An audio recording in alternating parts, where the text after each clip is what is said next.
잠언 15장 16절 17절 두 절의 말씀을 함께 보시겠습니다. 잠언 15장 16절 17절 두 절 말씀만 같이 보시겠습니다. 한 목소리로 같이 읽도록 하겠습니다. 적게 가지고도 주를 두려워하는 것이 많은 재산을 가지고 그것으로 인해 괴로워하는 것보다 나으니라. 채소를 먹으면서도 사랑이 있는 것이 외양간에 소를 먹으면서 그것과 함께 미워하는 것보다 나으니라. 아멘. 서신 채로 잠깐 기도하겠습니다. 지금도 살아계셔서 우리에게 말씀하시는 하나님, 이 시간 우리가 기록된 하나님의 말씀을 읽고 하나님의 말씀을 함께 나눌 때 주의 성령님께서 우리에게 친히 말씀해 주시며 말씀을 전하는 자나 듣는 자나 하나님의 뜻을 깨달을 뿐만 아니라 믿고 순종할 수 있도록 저희들을 도와 주시옵소서. 부족한 종의 입술을 하나님의 입처럼 마음껏 쓰시고 오직 하나님의 말씀만 선포되게, 그리고 그 말씀이 역사하도록 주께서 도와 주시옵소서. 예수님의 이름으로 기도했습니다. 아멘. 자리에 앉으시기 바랍니다. 5월이 가정의 달이어서 지난 주일 또 이번 주일 2시간에 걸쳐서 행복한 가정의 두 가지 열쇠라는 제목으로 말씀을 나누고 있습니다. 지난 주일에는 16절의 말씀을 중심으로 재산이 많고 적은 것이 가정의 행복을 결정하는 것이 아니라 하나님을 믿는 믿음이 우리의 가정을 행복하게 만든다, 그런 말씀을 드렸습니다. 왜 가정의 행복에 하나님을 믿는 믿음이 중요한가 하면, 하나님을 믿어야 가족 구성원들이 가족 관계를 하나님이 맺어주신 그런 소중한 관계라고 생각하기 때문입니다. 어쩌다가 만난 것도 아니고 우리가 선택한 것도 아니고 하나님께서 가족을 맺어주셔서 한 가정에 살게 하셨다 하는 그 생각들이 비록 서로의 부족함이 있어도 하나님이 주신 사람으로 받아들이면 그 가정이 행복한 가정이 될 수 있다는 말씀을 드렸습니다.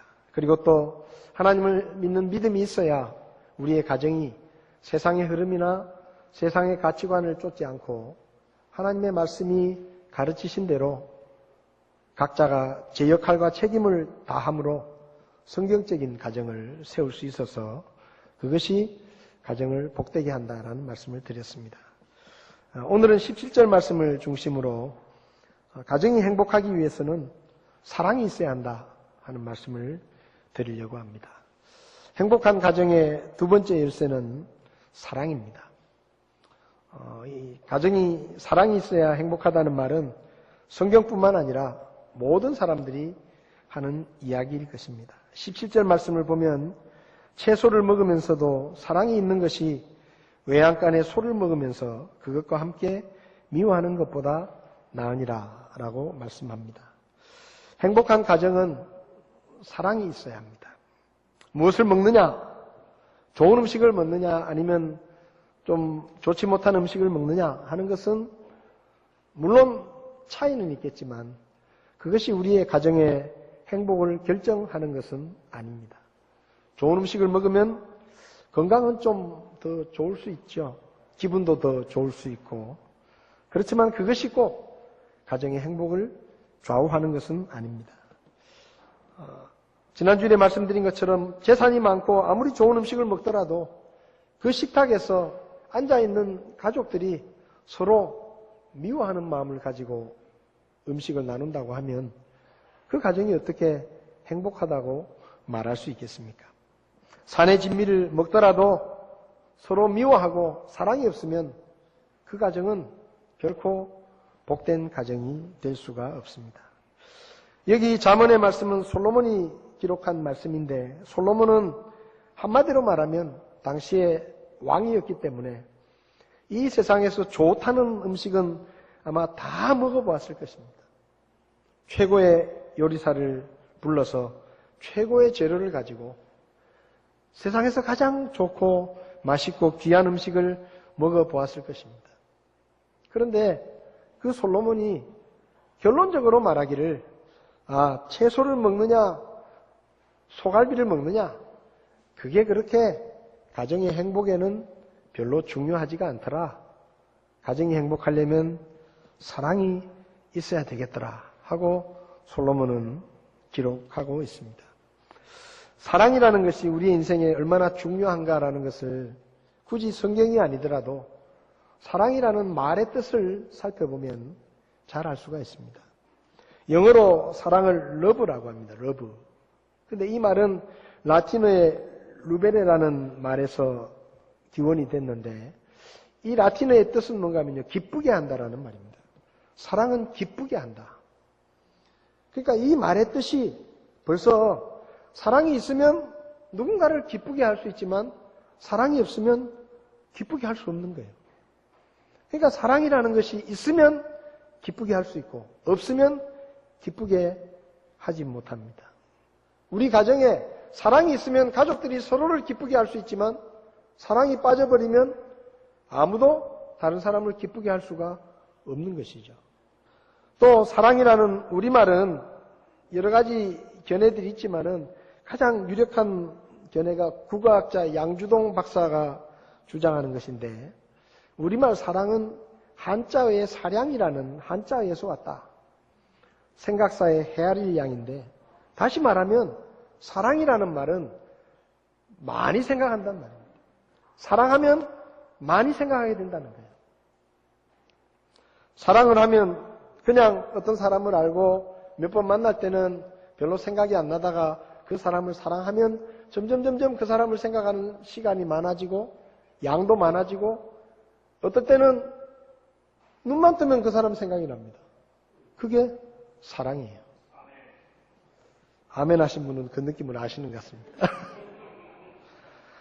그러니까 이 말의 뜻도 중요한 게 뭔가 하면 사랑을 하면 상대방을 생각하고 배려하게 되는 겁니다. 근데 사랑이 없으면 상대방을 생각하지 않고 자기만 생각하는 거예요. 그래서 사랑이 없으면 이기주의자가 되는 겁니다. 자기밖에 몰라요. 여러분 가정에 가족들이 둘러앉았는데 사랑이 있으면 다른 사람을 생각합니다. 오늘 저녁에 뭘 먹을까 할 때 밖에 나가서 외식을 할 때도 당신 뭐 먹을래? 이렇게 물어보는 거예요. 사랑이 있으면. 근데 사랑이 없으면 뭘 하자. 오늘 내가 정한다. 다른 사람이 뭐라고 말하든지 신경 안 써요. 그렇게 되는 거예요. 사랑이 없으면. 그 다음에 이태리 말로 사랑을 아모르라고 합니다. 근데 이 말은 아주 특별한 뜻이 있습니다. 이 이탈리아 말은 죽음이라는 말과 반대라는 이 두 가지 말이 합성이 돼서 아모르라는 말이 생겼는데 이 이탈리아 말의 뜻에 의하면 사랑은 죽음을 반대하는 힘이에요. 다시 말하면 사랑 때문에 산다는 겁니다. 그래서 사람이 내가 사랑할 사람도 아무도 없고 나를 사랑해주는 사람도 아무도 없으면 죽는다는 거예요. 왜냐하면 죽음을 반대할 힘이 없는 거예요. 여러분 이 말이 아주 의미 있지 않습니까? 사람들이 살아갈 이유가 뭔가 하면 누군가를 사랑할 때는 살아갈 이유가 있는 겁니다. 그래서 죽지 않으려고 애를 써요. 근데 내가 사랑할 사람도 아무도 없고 나를 사랑해주는 사람도 아무도 없다. 그렇게 생각하면 그냥 죽는 겁니다. 병들어 죽기도 하고 스스로 죽기도 해요. 아무도 나를 사랑해주지 않는다. 무슨 재미로 살겠어요? 그래서 사랑이라는 말 자체가 우리의 삶에 얼마나 중요한가를 말뜻이 보여주는 겁니다. 근데 여기 오늘 17절에 말하는 채소를 먹으면서도 사랑이 있는 것이라고 말할 때 사랑은 성경에서 말하는 사랑은 그저 단순히 인간적인 사랑만을 말하는 것은 아닙니다. 사실상 이 세상의 모든 가정들은 사랑을 기초로 이루어집니다. 한 남자와 한 여자가 만났는데 서로 사랑하는 느낌이 없으면 결혼을 하겠습니까? 사랑하는 마음이 없으면 한 집에 살겠어요? 물론 특별한 경우도 있죠. 돈 때문에. 또 부모님 때문에 어쩔 수 없이. 물론 그런 경우도 간혹 있지만 대다수의 가정들은 한 남자와 한 여자가 만나서 처음에는 호감을 가지고 좋아하는 마음을 가지고 자주 만나다 보니까 사랑하게 되고 사랑하니까 헤어지기 싫고 그래서 사랑을 기초로 결혼식장에서 결혼 서약을 하고 가정을 이룹니다. 그러니까 이 세상의 모든 가정이 사랑에서 시작돼요. 근데 문제는 뭔가 하면 그 사랑이라는 것이 시간이 흐르면 식어지기도 하고 변하기도 한다는 거예요. 그게 문제예요. 여러분, 처음 연애할 때 눈에서 불꽃이 막 튈 때 결혼식장에 들어갈 때 그 설레임, 그 사랑이 계속 변하지 않는다고 하면 뭐가 문제겠습니까? 내 집에 있는 남편이 연애할 때 그 남자와 똑같은 남자라고 하면 뭐가 문제겠어요? 내 집에 있는 아내가 10년, 20년, 30년이 지나도 연애할 때 그 여자 그대로 있다고 하면 뭐가 문제겠습니까? 그런데 사랑이 식어지니까 내가 연애할 때 그 남자가 맞나? 이런 생각이 자꾸 드는 거예요. 그러니까 문제예요, 그게. 무슨 말인가 하면 사람의 사랑이라는 것은 이렇게 변하는 겁니다. 한계가 있어요. 사람이 가진 사랑 중에 최고의 사랑이 모성애라고 합니다. 모성애. 자기 자식을 위해서 목숨까지도 버릴 수 있는 어머니의 사랑. 근데요, 그 사랑도 누구를 위해서 죽습니까? 자기 자식을 위해서는 죽는 거예요. 남의 자식을 위해서는 안 죽어요. 한계예요, 그게. 사람이 가지고 있는 사랑의 한계라는 게 그겁니다. 아무리 그 사랑이 멋있어 보이고 아무리 그 사랑이 커 보이지만 사람의 사랑이라는 것은 한계가 있고 식어지기 마련이고 변하기 마련이에요. 그래서 사람의 사랑만 가지고는 가정을 행복한 가정으로 세울 수가 없는 겁니다. 그래서 우리에게 어떤 사랑이 필요한가 하면 하나님으로부터 비롯된 하나님에게 배운 그 사랑이 우리에게 필요한 겁니다. 사도 요한은 말하기를 좀 심하게 말하면요, 이런 말입니다. 하나님을 모르느냐? 너는 사랑할 자격도 없고 사랑할 수도 없다 이겁니다. 하나님을 모르면 그 사랑은 참된 사랑이 아니다 라고 말하는 거예요. 요한일서 4장 7절부터 11절을 보면 그렇게 말했습니다.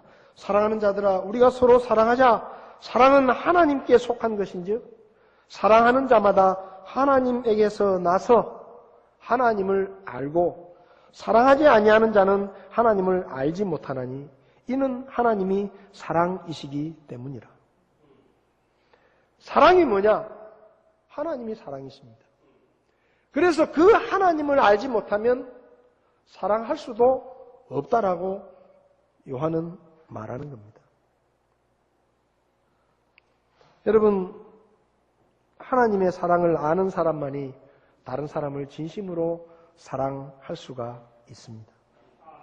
왜냐하면 사람의 사랑은 한계가 있고 그리고 사람의 사랑은 변하지만 하나님의 사랑은 한계도 없고 변하지도 않기 때문입니다. 그래서 하나님의 사랑을 아는 사람이 다른 사람을 사랑할 수가 있는 겁니다. 여러분은 하나님의 사랑을 아십니까? 하나님이 여러분을 어떻게 사랑하셨고 얼마나 사랑하셨는지 알고 계시나요? 그걸 알아야 우리가 진짜 사랑을 할 수 있어요. 하나님은 우리를 사랑하신다는 것을 하나밖에 없는 아들 예수님을 이 땅에 보내심으로 나타내 보이셨습니다. 요한일서 4장 9절을 보면 하나님께서 자신의 독생자를 세상에 보내사 우리가 그분을 통해 살게 하셨은즉 이것 안에서 하나님의 사랑이 우리를 향해 나타났느니라 라고 말씀합니다. 하나님의 사랑은 그저 마음속에 담아둔 사랑이 아니라 하나밖에 없는 아들을 십자가에 죽을 줄을 알면서도 죄인을 구원하기 위해서 이 세상에 보내시고 십자가에 죽게 하시는 것으로 나타났다라고 성경은 말합니다. 하나님이 우리를 어떻게 사랑하셨느냐? 어떻게 알 수 있습니까? 십자가를 보면 알게 됩니다. 아, 나는 쓸모없는 죄인이었는데 하나님이 나를 사랑하셔서 하나밖에 없는 독생자를 저 십자가에 못 박아 죽게 하시고 나를 살리셨구나. 그것을 생각하면 하나님의 사랑을 알게 되는 겁니다. 요한일서 4장 10절은 계속해서 우리가 하나님을 사랑하지 아니하였으나 그분께서 우리를 사랑하시고 자신의 아들을 보내사 우리의 죄들로 인한 화해 헌물로 삼으셨나니 여기에 사랑이 있느니라 라고 말합니다. 하나님의 사랑이 어디에 있습니까? 하나님의 사랑이 우리가 그분을 사랑하기 전에 우리가 하나님을 알지도 못할 때 하나님께서 먼저 우리를 사랑하시고 아들을 보내셔서 우리가 치러야 될 죄의 대가를 사형의 벌로 십자가에서 치르게 하심으로 그 십자가를 통해 그분의 사랑을 우리에게 보이셨습니다. 하나님의 사랑은 영원히 멸망받을 죄인이었던 저와 여러분들을 구원하기 위해서 하나밖에 없는 아들을 십자가에 죽기까지 내어주신 놀랍고 위대한 사랑입니다. 그 사랑이 우리를 구원했고 그 사랑이 우리를 여기까지 오게 한 것입니다. 로마서 5장 8절은 우리가 아직 죄인이었을 때에 그리스도께서 우리를 위해 죽으심으로 하나님께서 우리를 향한 자신의 사랑을 당당히 제시하신다. 하나님이 우리에게 말씀하십니다. 내가 너를 사랑한다. 그럼 우리가 말하죠. 증거가 뭡니까? 하나님의 사랑을 제가 어떻게 알 수 있습니까? 그때 주님이 우리에게 보여주시는 게 뭡니까? 십자가에 못 박혀 죽으신 예수 그리스도입니다.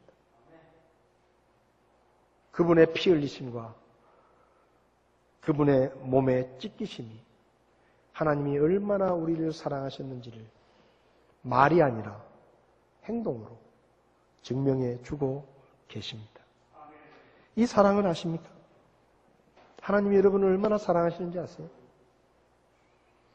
아직도 하나님의 사랑을 깨닫지 못했다면 이 시간 당신을 죽도록 사랑하시는 하나님의 사랑을 아시고 그리고 그 사랑을 거절하지 말고 받아들이고 예수 그리스도를 믿고 구원받아 하나님의 사랑을 경험하시기를 바랍니다. 하나님의 사랑은 조건이 없습니다. 사람의 사랑은 따지는 게 너무 많아요. 네가 잘하면 나도 잘할게. 네가 사랑받을 만 하면 나도 너를 계속 사랑한다. 그러나 네가 어느 날 사랑받지 못할 정도로 망가지면 그때는 끝이다. 그게 사람이에요. 근데 하나님은 어떻습니까? 망가질 대로 망가지고 부서질 대로 부서지고 더러워질 대로 더러워진 쓸모없었던 죄인이었던 우리를 그때 그분이 우리에게 손 씻고 와라, 목욕하고 와라 그렇게 하지 않으시고 그 모습 그대로 십자가에 우리를 안아주셨습니다. 그게 사랑입니다. 아무것도 묻지도 않고 따지지도 않고 하나님은 그저 우리를 사랑하시고 받아주셨어요. 그리고 하나님의 사랑은 변하지도 않는 사랑입니다. 여러분, 우리가 이 세상에 태어나기 전부터 하나님은 우리를 아셨고 우리를 사랑하기로 작정하셨습니다. 그래서 우리가 이 땅에 태어났을 때 누군가를 통해 우리에게 끊임없이 사랑의 고백을 해오셨고 우리가 복음을 듣고 십자가에 못 박히신 예수 그리스도를 믿고 구원받아 하나님의 자녀가 될 수 있도록 우리에게 그 사랑을 지속적으로 보여주신 겁니다. 그래서 어떤 찬송가 작사가는 그 사랑을 말하기를 태초부터 하나님의 사랑은 당신을 향하고 있었다. 그렇게 표현합니다. 사람은 하나님의 사랑을 알아야 자기가 얼마나 소중하고 존귀한 사람인지를 알 수 있습니다. 내가 얼마나 중요한 사람이고 내가 얼마나 가치 있는 사람인지를 하나님의 사랑을 알아야 알 수 있고 그걸 알아야 나를 사랑할 수 있고 나를 사랑할 수 있어야 그 사랑으로 비로소 다른 사람을 사랑할 수가 있게 됩니다. 여러분은 하나님의 사랑을 깨달으셨습니까? 경험하셨습니까? 그렇다면 여러분은 비로소 사랑할 수 있는 사람이 된 겁니다. 사랑할 수 있는 사람이 된 거예요. 그렇다면 여러분은 사랑해야 합니다. 사랑을 받았으니까 사랑을 주어야죠. 그게 하나님의 사랑의 원리예요. 사람은 하나님의 사랑을 알아야 자기가 얼마나 소중한 사람인지를 알 수 있고 그와 더불어 내 옆에 있는 다른 사람이 하나님 앞에 얼마나 소중한 사람인지를 같이 알게 되는 겁니다. 내가 보기에는 별로 마음에 안 들고 내가 보기에는 별로 잘나 보이지 않고 내가 보기에는 그저 그렇게 보이는 그 사람이 내가 하나님의 사랑을 깨닫는 순간에 어떻게 보이는가 하면 하나님이 저 사람을 위해서도 죽으셨구나.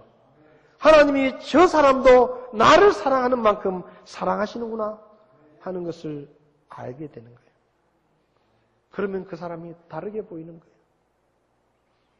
여러분, 내 곁에 있는 사람, 남편, 아내, 부모, 자식, 친구들, 이웃들, 직장 동료들, 그 사람들이 우리 눈에 소중해 보여야 우리가 사랑하게 되는데 언제 소중해 보이느냐? 그 사람이 하나님의 사랑을 받는 사람이라는 것을 깨달으면 그 사람이 정말로 귀하게 보이는 겁니다.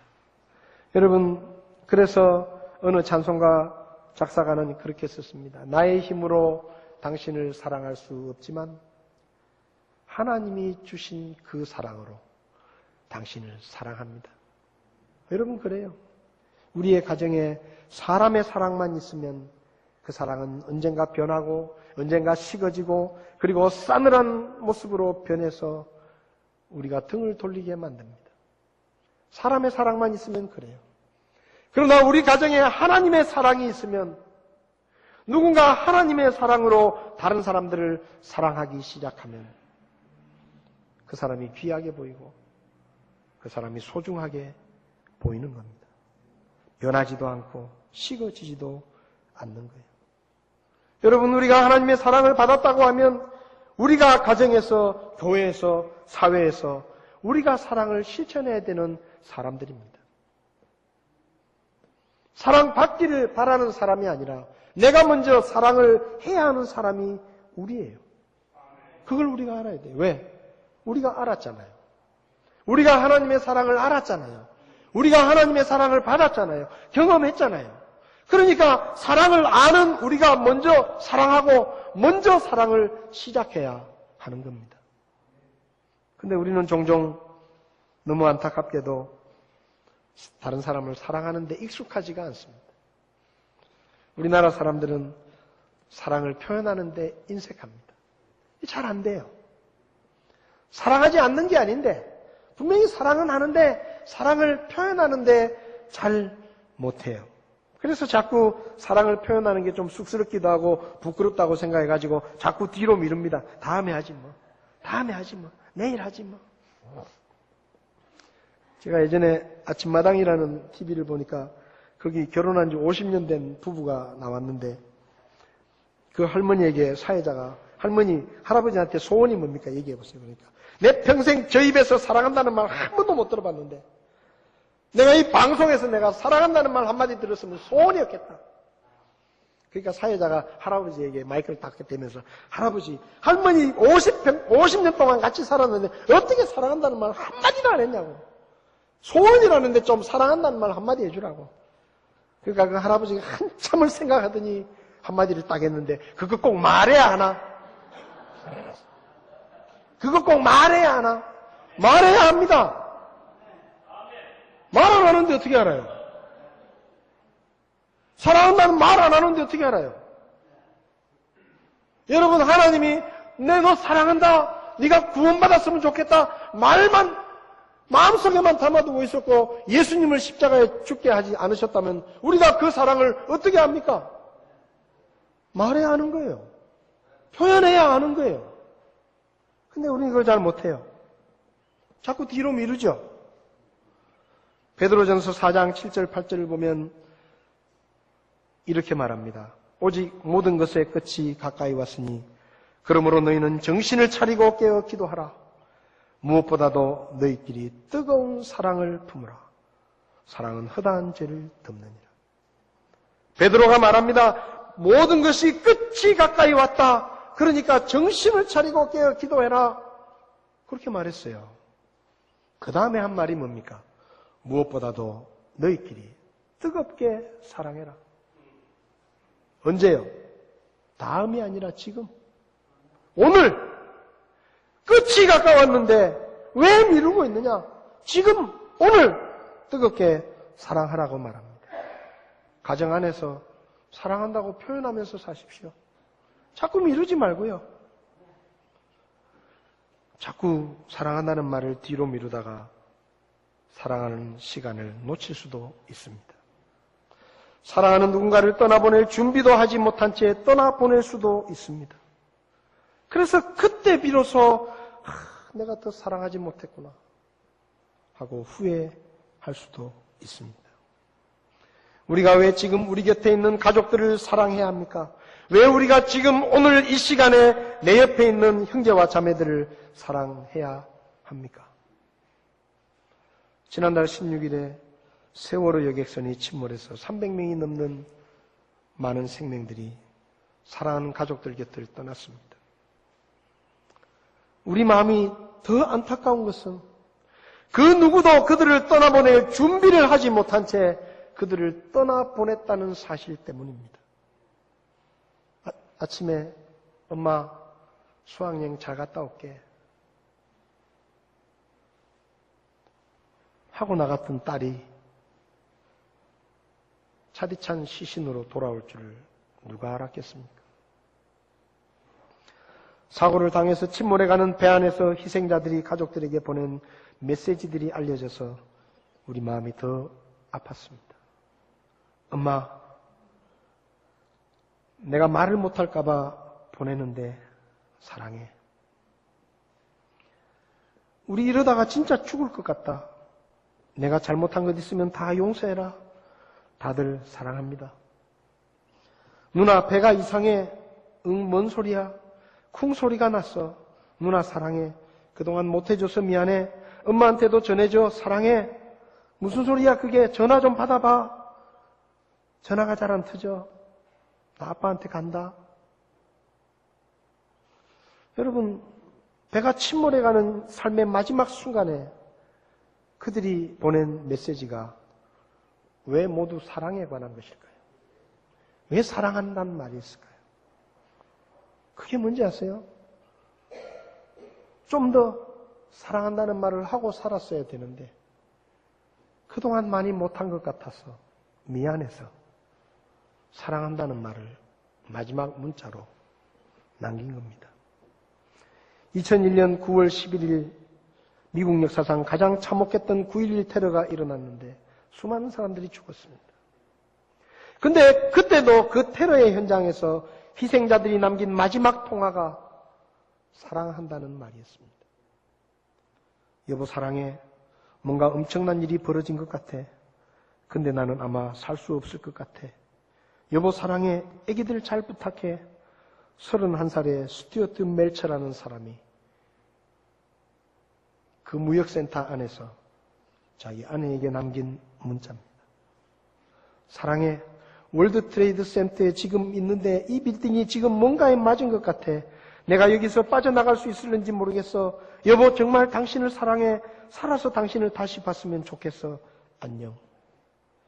케네스 벤 오켄이라는 사람이 아내에게 보낸 문자입니다. 엄마, 나 마크야. 우리 납치당했어. 저기 3명이 있는데 폭탄을 가졌대. 엄마 사랑해, 사랑해, 사랑해. 아메리칸 에어라인 93기에 탔던 마크 빙햄이라는 사람이 자기 어머니에게 보낸 문자입니다. 여보 나 브라이언이야. 내가 탄 비행기가 피납됐어. 그런데 상황이 아주 안 좋은 것 같아. 여보 나 당신 사랑하는 거 알지? 당신 다시 볼 수 있게 되면 좋겠어. 만약 그렇게 안 되면 여보 인생 즐겁게 살아. 최선을 다해서 살고 어떤 상황에서도 내가 당신 사랑하는 거 잊지 마. 아메리칸 에어라인 175 항공기에 탔던 브라이언 스윈이라는 사람이 그 비행기 안에서 마지막으로 자기 아내에게 남긴 음성 메시지였습니다. 사랑해 여보. 엄마 사랑해. 여보 당신을 정말 사랑해. 우리 딸 에미도 정말 사랑해. 그게 잘 돌봐줘. 수많은 사람들이 사랑해라는 말을 남기고 이 세상을 떠났습니다. 왜 그들은 한결같이 생의 마지막 순간에 사랑해라는 말을 남겼을까요? 그것은 그 말을 그만큼 많이 못했기 때문에 안타깝고 후회하는 말이었습니다.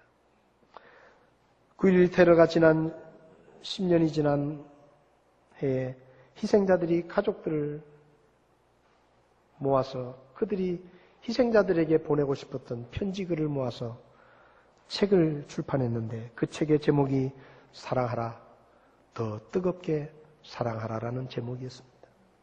그 책 안에 희생자의 가족들이 그 희생된 그 가족에게 보내는 편지의 글들이 실려 있는데 그 제목들이 그 중에 많은 제목들이 이랬습니다. 마리나 게츠버그라는 사람은 보고 싶은 마리나, 네가 우리 곁을 떠난 그날부터 너를 얼마나 그리워하고 있는지 아무도 모를 거다. 다시 한 번만 널 안아볼 수 있다면, 그저 몇 분만이라도 내 얼굴을 보고 내 목소리를 들을 수만 있다면, 그렇게 썼어요. 휴스턴, 당신은 참 좋은 사람이었어요. 넌 정말 자랑스러운 동생이었다. 제가 아빠의 아들이라는 사실이 자랑스러워요. 당신 덕분에 나는 상상도 못한 행복한 인생을 살았어요. 당신은 나에게 특별한 사람이었어요. 나는 아직도 너를 사랑한다. 너는 정말 좋은 친구, 좋은 아버지, 믿음직한 남편, 착한 동생이었다. 아빠는 세상에서 가장 멋진 분이셨어요. 그저 고맙다는 말밖에 할 말이 없네요. 말로 표현할 수 없을 정도로 당신을 사랑합니다. 제 온 마음과 영혼으로 아빠를 사랑해요. 네가 있어서 우리는 참으로 행복했다. 영원히 당신을 사랑합니다. 사랑하는 가족이 떠나고 나서 그들에게 보내는 편지의 제목들이 이랬습니다. 여러분, 좀 더 일찍 이 말들을 많이 해주었으면 어땠을까요? 좀 더 일찍 그 딸을 더 많이 안아주었으면 어땠을까요? 좀 더 일찍 1분이라도 5분이라도 그 딸아이와 함께 사랑의 대화를 했었더라면 어땠을까요? 좀 더 일찍 아버지를 향해서 아버지는 세상에서 가장 멋진 아버지예요. 그렇게 말해 주었더라고 하면 좀 더 일찍 제가 아빠의 아들이라는 게 자랑스러워요. 제가 당신 때문에 정말로 상상도 못하는 행복한 인생을 살고 있어요. 넌 정말 자랑스러운 내 동생이구나. 당신은 참 좋은 사람이에요.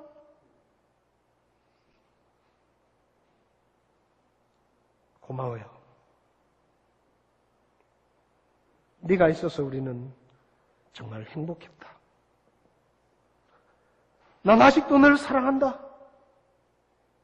그 말을 그 9.11 테러가 일어나기 전에 더 많이 했었더라면 어땠을까요? 여러분 곁에 지금 여러분이 사랑하는 사람이 있습니까? 아니, 여러분이 사랑해야 될 사람들이 있습니까? 그렇다면 뒤로 미루지 말고 지금, 오늘 그들에게 말하십시오. 여러분의 부모님을 향해서 엄마는 세상에서 제일 멋진 엄마예요. 아버지는 이 세상에서 제가 제일 존경하는 아버지입니다. 여러분의 아내를 향해서 당신이 있어서 나는 정말로 행복합니다. 여러분의 남편을 향해서 당신은 자랑스러운 남편입니다. 여러분의 자식들을 향해 너는 정말 자랑스러운 내 자식이다. 내가 네 아빠라는 것이 행복하다. 그렇게 말해 주십시오. 그게 사랑하는 거예요. 세월호 사건이, 9.11 테러 사건이 우리에게 보여주는 게 뭡니까? 오늘 아침까지 얼굴을 마주하며 환하게 웃어주던 내 부모가, 내 자식이, 내 형제가, 내 친구가 아무런 준비도 없이 어느 날 우리 곁을 떠날 수도 있다라는 것을 우리에게 사랑할 시간이 얼마 있지 않다라는 것을 우리에게 가르쳐 주는 겁니다. 사랑하면서 살기에도 우리 인생은 짧습니다. 내일도 있는데 다음에 고맙다고 말하지, 다음에 사랑한다고 말하지, 다음에 표현하지. 그러면서 사랑을 표현하는 것을 미루고 있지는 않습니까? 더 이상 미루지 마십시오. 지금이라도 더 사랑한다고 고백하고, 지금이라도 한 번 더 안아주고, 지금이라도 한 번 더 들어주고, 지금이라도 한 번 더 칭찬하고, 더 축복하고, 더 뜨겁게 사랑하십시오. 모든 것의 끝이 가까웠으니 무엇보다도 뜨겁게 사랑하라고 베드로는 권면합니다. 내 곁에 있는 사람을 사랑할 수 있는 기회는 내일 있는 것이 아니라 오늘, 지금밖에 우리에게 주어져 있지 않습니다. 때때로 우리의 사랑으로 사랑할 수 없을 때도 있을 것입니다. 가족이 미울 때도 있을 거예요. 속상할 때도 있을 거예요. 근데 그때 되지도 않는 내 사랑으로 그들을 사랑하겠다고 애쓰지 말고 우리가 경험했던 하나님의 사랑으로 그들을 사랑하시기 바랍니다. 그래야 사랑할 수 있어요. 아무런 조건을 걸지 않고 아무런 대가를 바라지 않고 그저 나를 향해 끊임없이 사랑을 고백하셨던 그분의 사랑으로 가족을 사랑하고 부모를 사랑하고 아내를 사랑하고 남편을 사랑하고 자식들을 사랑하고 교회 안의 형제 자매들을 사랑하고 우리가 그렇게 할 때 우리의 가정이 행복한 가정이 되고 우리의 교회가 행복한 교회가 될 것입니다. 나중에 후회할 그런 안타까움이 물론 있겠지만 지금 우리가 더 많이 사랑하면 나중에 우리의 후회가 작아지게 될 것이고 지금 더 많이 안아주고 지금 더 많이 들어주고 지금 더 많이 만나주고 지금 더 많이 칭찬하고 축복하면 나중에 우리가 조금 덜 후회하지 않겠습니까? 하나님의 사랑이 우리의 가정에 넘치고 우리의 교회에 하나님의 사랑이 넘쳐서 우리 가정이 행복한 가정이 되고 우리 교회가 행복한 교회가 될 수 있기를 바랍니다. 기도하겠습니다. 다 눈을 감으십시오.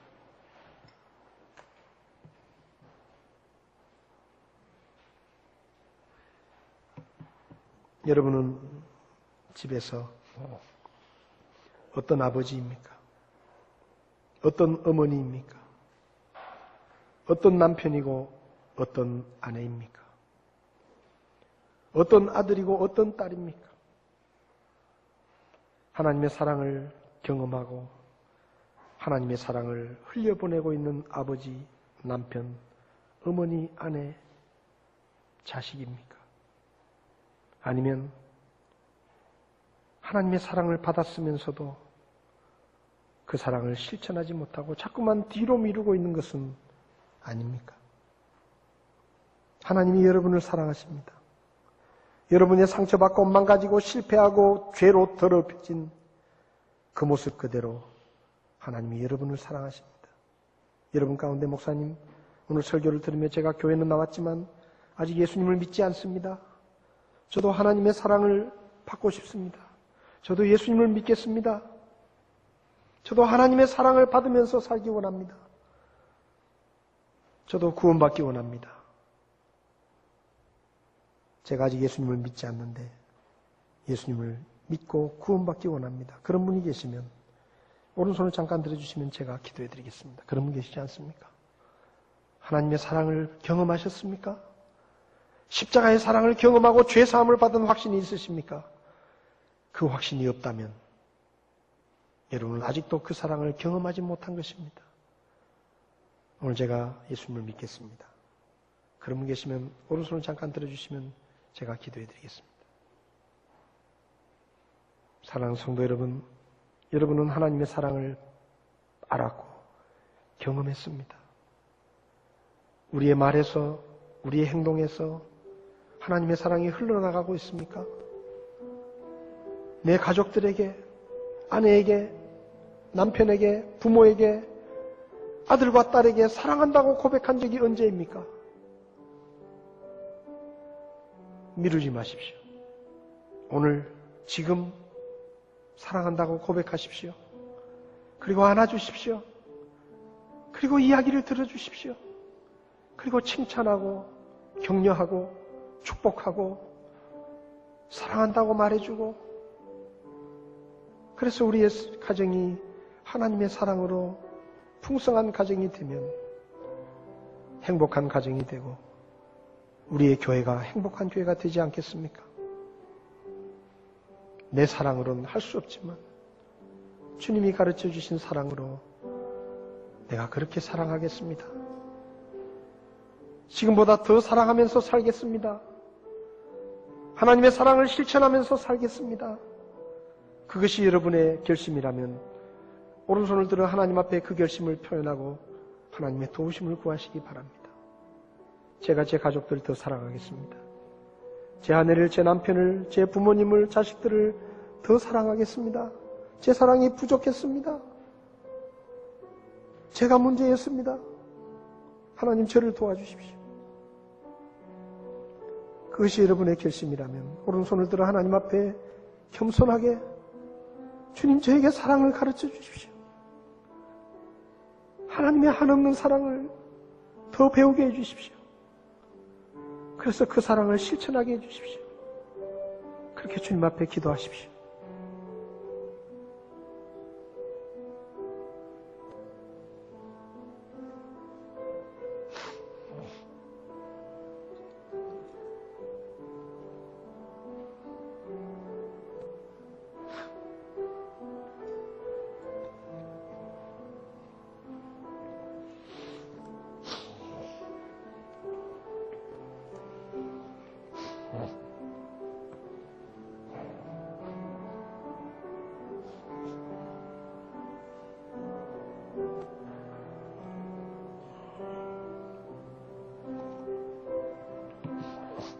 우리 시간 자리에서 일어나셔서 날 사랑하신 주님의 그 큰 사랑으로, 내 안에 계신 예수님의 그 사랑으로 당신을 사랑합니다. 이 찬송 부르면서 우리가 우리의 사랑을 좀 고백하고 그랬으면 좋겠습니다. 하나님의 사랑으로 사랑하겠습니다. 그런 마음으로 이 찬송을 드리겠습니다.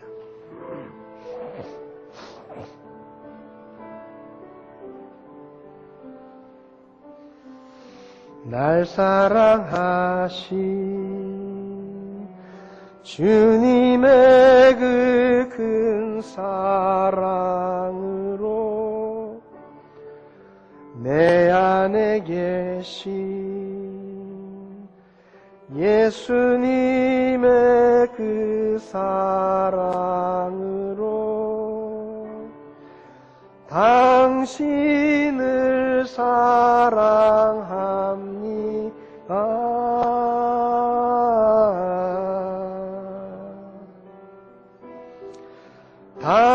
당신을 축복합니다.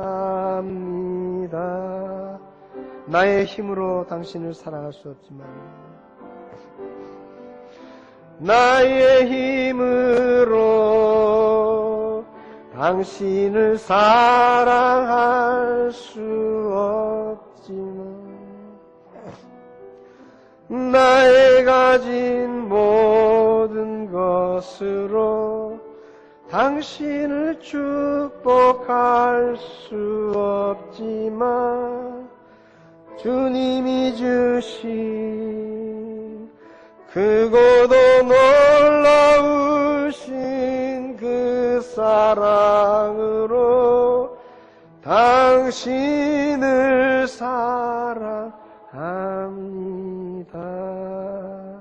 이 시간 고개를 숙이시고요. 혹 교회 안에 여러분이 지금까지 사랑한다고 고백하지 못했던 분이 있다면 이 시간 찾아가셔서 사랑한다고 고백하시기 바랍니다. 여러분의 가족에게 찾아가서 사랑한다고 말하십시오. 표현하십시오. 내가 당신을 더 사랑하겠다고 이야기하십시오. 내가 당신을 정말로 사랑한다고 말해 주십시오.